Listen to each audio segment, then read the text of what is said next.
Bike వేసుకొని అట్లా బయటకు వస్తే ఎంత బాగుంటుందో అసలు. ఇదే షోరూమ్, కింద బజాజ్ పైన కేటీఎం. బాగుంది. షోరూమ్ దగ్గర అయితే బయట 390 అడ్వెంచర్ అయితే కనిపించింది. ఒకసారి చూపిస్తాను మీకు. యాక్చువల్గా మన బైక్తో పాటు ఓల్డ్ 390 ఇంకొక 390 అడ్వెంచర్, ఇంకొక RC 200 200 అవుతుంది. నార్సింగ్ వరకైనా పోతుందారా?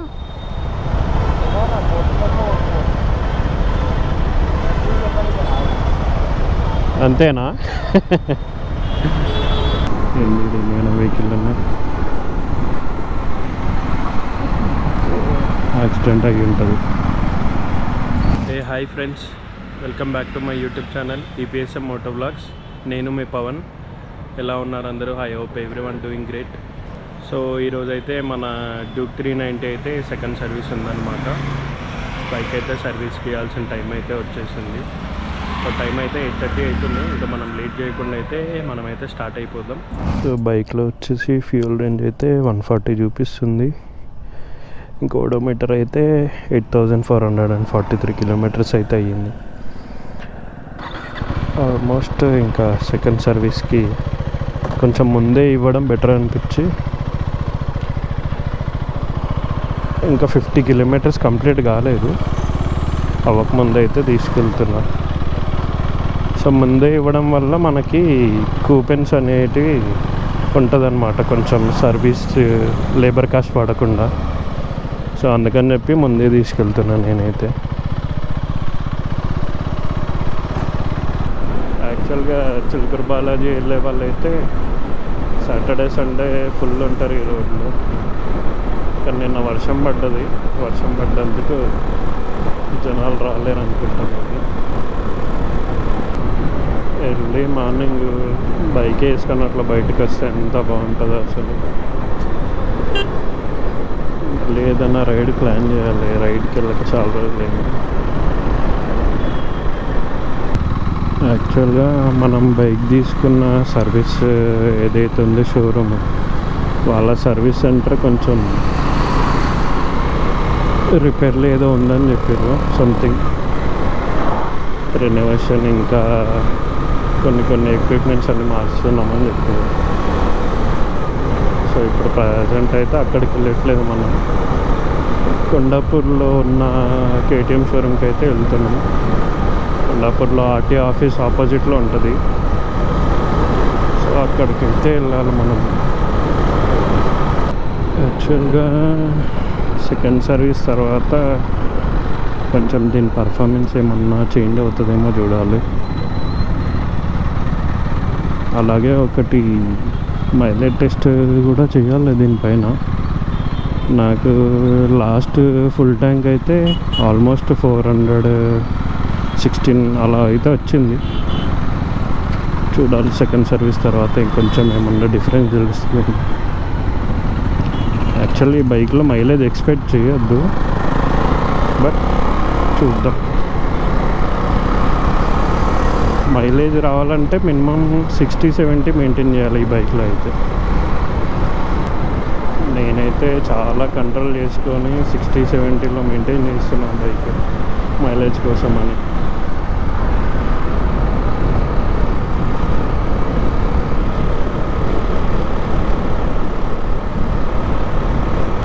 నాకు తెలిసి దీనిపైన నాకు రీసెంట్గా ఫుల్ ట్యాంక్కి 400 వచ్చింది అయితే ఫస్ట్ టైం అనుకుంటా. నార్మల్గా రేంజ్ చూపిస్తుంది కానీ ఎప్పుడు 400 అయితే రాలేదు. కానీ నాకు రేంజ్తో పాటు మైలేజ్ కూడా 400 అయితే వచ్చింది. అది కూడా 60-70 స్పీడ్ మెయింటైన్ చేసినందుకు. స్పీడ్స్ వెళ్తే మాత్రం అస్సలు మైలేజ్ ఇయ్యదు, ఇదైతే డ్యామ్ షూర్. ఈ టైంలో అయితే ఇక్కడ సిగ్నల్తో పనే లేదు, ట్రాఫిక్ వాళ్ళు ఉంటేనే సిగ్నల్తో పని. ఇక్కడ లేదంటే ఒక రాజ్యం ఉంటుంది.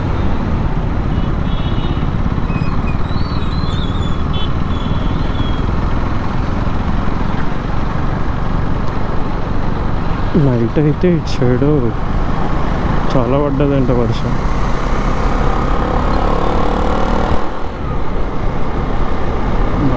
కూడా పడ్డది, బట్ మరీ అంతేం లేదు.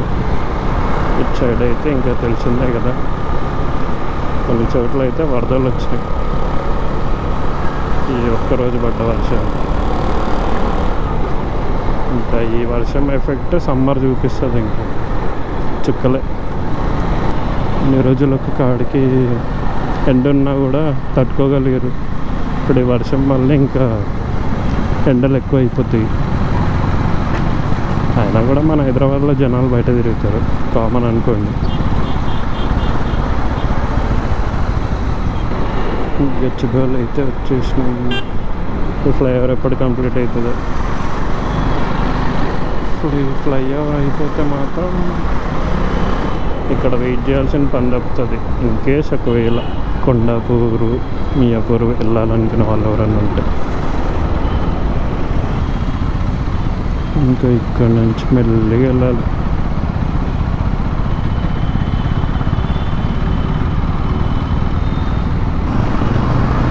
బైక్ సర్వీస్కి ఇచ్చిన తర్వాత వాళ్ళు ఎప్పుడు ఇస్తారు అనేది చూడాలి. ఒకవేళ తొందరగా అయిపోతాయంటే వెయిట్ చేసి తీసుకుని వెళ్తా, లేదంటే బైక్ ఇక్కడ ఇచ్చేసి తమ్మని రమ్మని చెప్పిన. ఇన్కేస్ ఒకవేళ లేట్ అవుతుంది అని అంటే మాత్రం నేను వాడికి బైక్ ఇచ్చేసి ఇంటికి వెళ్తుంది. మళ్ళీ సాయంత్రం వచ్చి అయితే బైక్ తీసుకోవాలి. యాక్చువల్గా మా డ్యూక్ 200 కూడా ఇక్కడే సర్వీస్కి ఇచ్చిండంట తమ్ముడు లాస్ట్ టైం. అది ఇచ్చి ఒక 1 వీక్ ఏమో అవుతుంది. అది సెకండ్ సర్వీస్ అయిపోయింది. ఇప్పుడు నెక్స్ట్ ఇది సెకండ్ సర్వీస్కి రెడీగా ఉంది.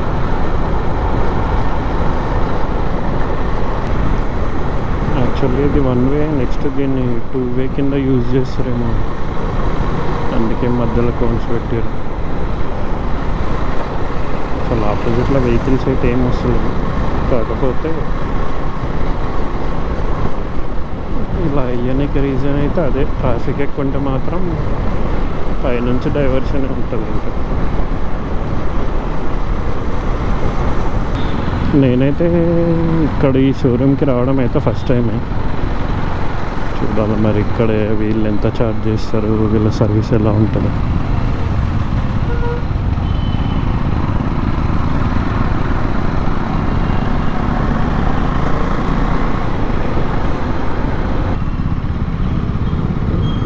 ఆల్రెడీ ఒక 3 బైక్స్ అయితే ఉన్నాయి ఇక్కడ.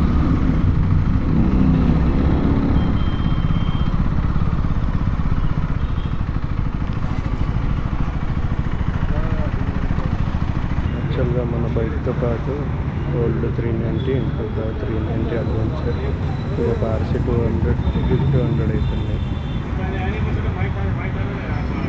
వర్షం వల్ల మొత్తం అంతా మట్టి అయిపోయింది.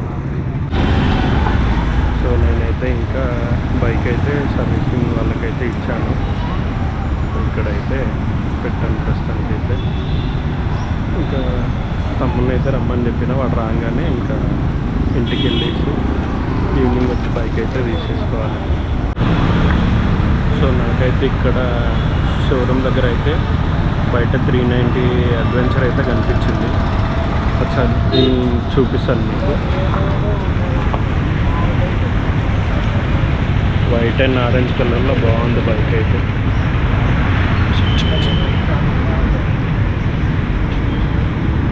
యాక్చువల్గా దీంట్లో క్రూజ్ ఆప్షన్ ఇచ్చింది కదా, క్రూజ్ బటన్ అన్నమాట. క్రూజ్ కింద ప్లస్ మైనస్ అన్నమాట. మనం క్రూజ్ సెట్ చేసి ప్లస్ ఆర్ మైనస్ పెట్టుకోవచ్చు. ఇన్కేస్ ఒకవేళ మనం బైక్ తీసుకునే టైంలో 390 బదులు అడ్వెంచర్ 390 ఉందంటే ఖచ్చితంగా నేను అడ్వెంచర్ 390 తీసుకుంటాను. బైక్ అయితే బాగుంది. ఒక్కసారి ఫ్రంట్ వ్యూ చూడండి, సూపర్ ఉంది. నాకైతే చాలా చాలా నచ్చింది బైక్ అయితే. ఇంకా మనమైతే ఇంటికైతే స్టార్ట్ అయిపోదాం.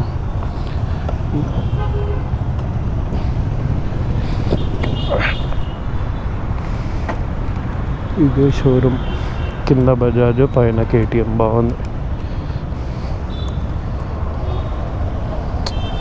కానీ నాకైతే అడ్వెంచర్ అయితే బాగా నచ్చింది. వైట్ అండ్ ఆరెంజ్లో బాగుంది.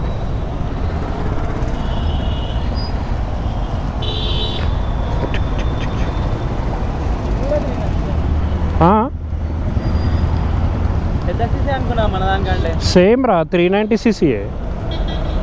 అదే చెప్తున్నా కానీ నేను తీసుకున్న టైంలో ఇది వచ్చి ఉంటే ఇదే తీసుకుంటుండే.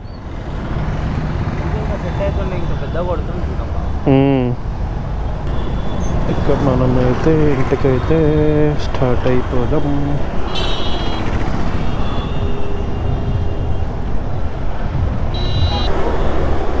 టైం అయితే 10:46 అవుతుంది. ఇంటికి వెళ్ళేలోపు ఏ టైం అవుతుంది ఇంకా. మొత్తం మీద ట్రాఫిక్ తప్పించుకొని అయితే వచ్చేసినాం.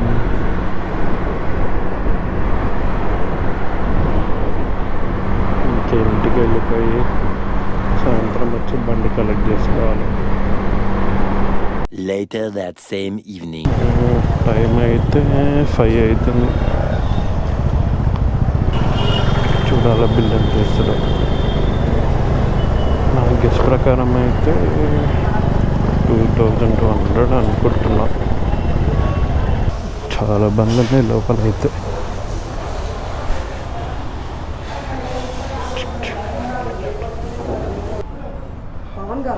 పవన్ మా తమ్ముడే. అది వీళ్ళన్నది 200, నా 390. బిల్ అయితే ఆల్మోస్ట్ 2018 సంథింగ్ అయ్యింది. ఇంకా మనమైతే వెళ్ళిపోదాం. మొత్తం మీద మన 390 అయితే సెకండ్ సర్వీస్ అయితే కంప్లీట్ అయిపోయింది.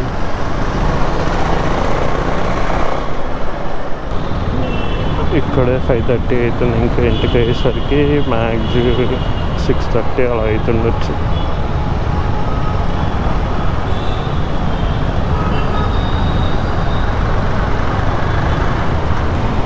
ఇక్కడ పెయింటింగ్స్ భలే ఉంటాయి అసలు.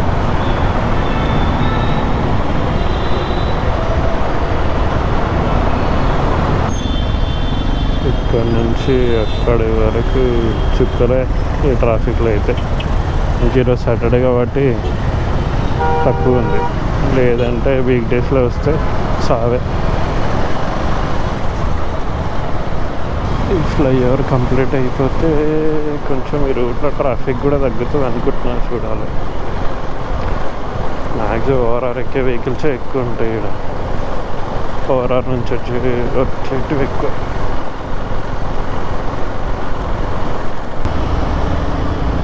ఉదయ్ పెట్రోల్ కొట్టిస్తావా? పెట్రోల్ రా. ఏడా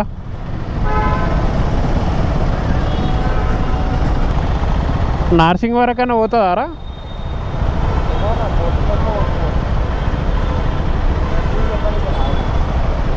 అంతేనా? నార్సింగ్ పోకముందే ఒకటి ఉంటుంది లెఫ్ట్లో, మయోమవతారు దాటిన తర్వాత. ఆడ కొట్టిద్దామా? పోతుంది ఆడవరకి. పోకపోతే పోకూడదాం.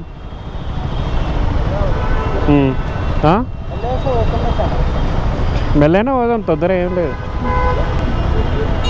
నాకైతే ఈ ఏరియా రోజు రోజుకి కామన్. అక్కడి నుంచి ఇక్కడికి రావాలి ఏమన్నా సరే. రెస్టారెంట్ అయినా, మూవీస్కి అయినా, షాపింగ్కి అయినా.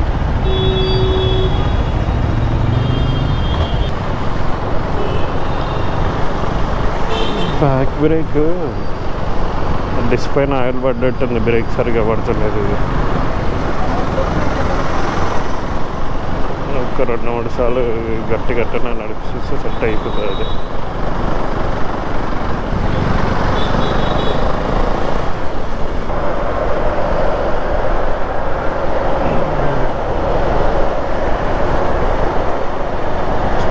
స్కూటీ నడుపుతుంటే డిఫరెంట్గా అనిపిస్తుంది.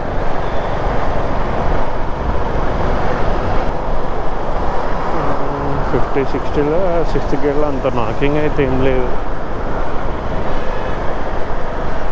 ఇదివరకు అయితే ఈ స్పీడ్లో నాకింగ్ ఉంటుంది, మేబీ స్లోప్ ఉన్నందుకే.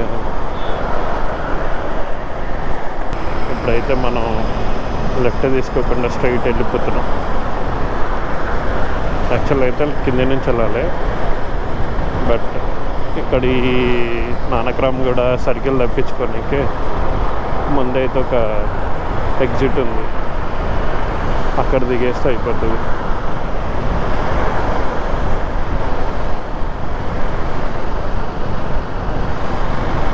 ఇది ఉండడం వల్ల కొంచెం ఒక కాడికి ఇక్కడ కొంచెం ట్రాఫిక్ కూడా తగ్గింది.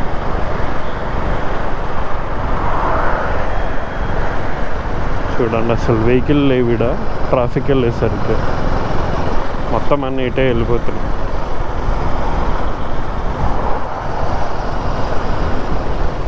అక్కడున్న సర్కిల్ దగ్గర ఉంది మళ్ళీ ట్రాఫిక్.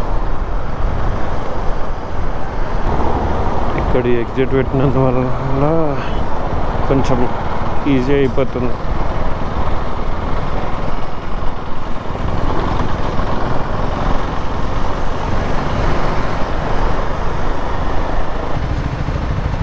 ఏందో ఈ సిగ్నల్ వల్ల మొత్తం ట్రాఫిక్ వేయడం, ఇదొక గచ్చిబౌలి సిగ్నల్ అయిపోయింది. ఇంకా స్ట్రైట్ ఒక రూట్ ఉంటే ఇంకా ఇబ్బంది అవుతుంది. స్ట్రైట్ అంటే ఐ మీన్ ఇక్కడ లెఫ్ట్ రోడ్ లేదు సరిగ్గా, అసలు పోవడానికి లేదు. జస్ట్ ఇళ్ళకి మా అమ్మ తరవాళ్ళకి అందులోకి వెళ్ళడానికైనా ఉందంతే. ఆహా, ఈ నుంచి అడిగి వెళ్ళిపోతే సిగ్నల్ పడిపోతుంది మళ్ళా.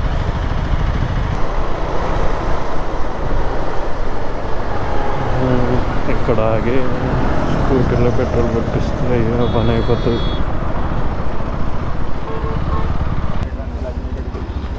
పెద్ద ట్యాంక్ ఫుల్ కొట్టి నాది కూడా కొట్టిస్తావు.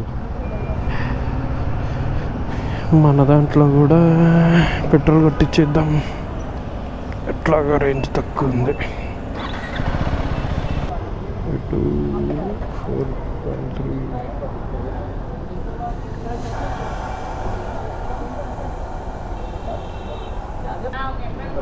బాయ్, అది అయిపోయింది చూడు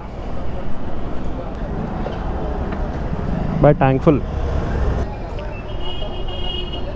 13.21 14.25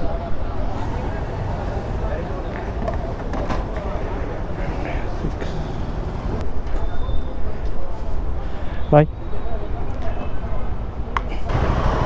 2.0 రేంజ్ చూపిస్తుంది. రేంజ్ ఇంకా 400 చూపిస్తుంది రేంజ్.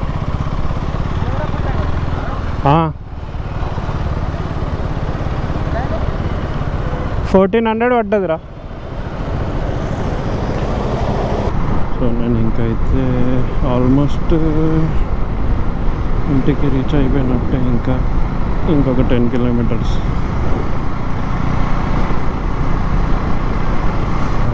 నేనైతే ఇంకా వీడియో ఇక్కడికే ఎండ్ చేస్తున్నాను. ఐ హోప్ ఈ వీడియో అయితే నచ్చిందని అయితే అనుకుంటున్నాను. వీడియో కనుక నచ్చితే లైక్ చేయండి, కామెంట్ చేయండి, షేర్ చేయండి, సబ్స్క్రైబ్ చేయడం మాత్రం మర్చిపోకండి. See you in next vlog. నేను వెహికల్ యాక్సిడెంట్ అయ్యి ఉంటుంది.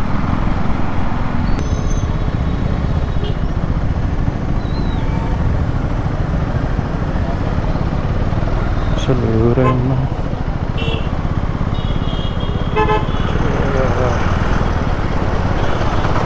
అలా ఎలా పడ్డాడో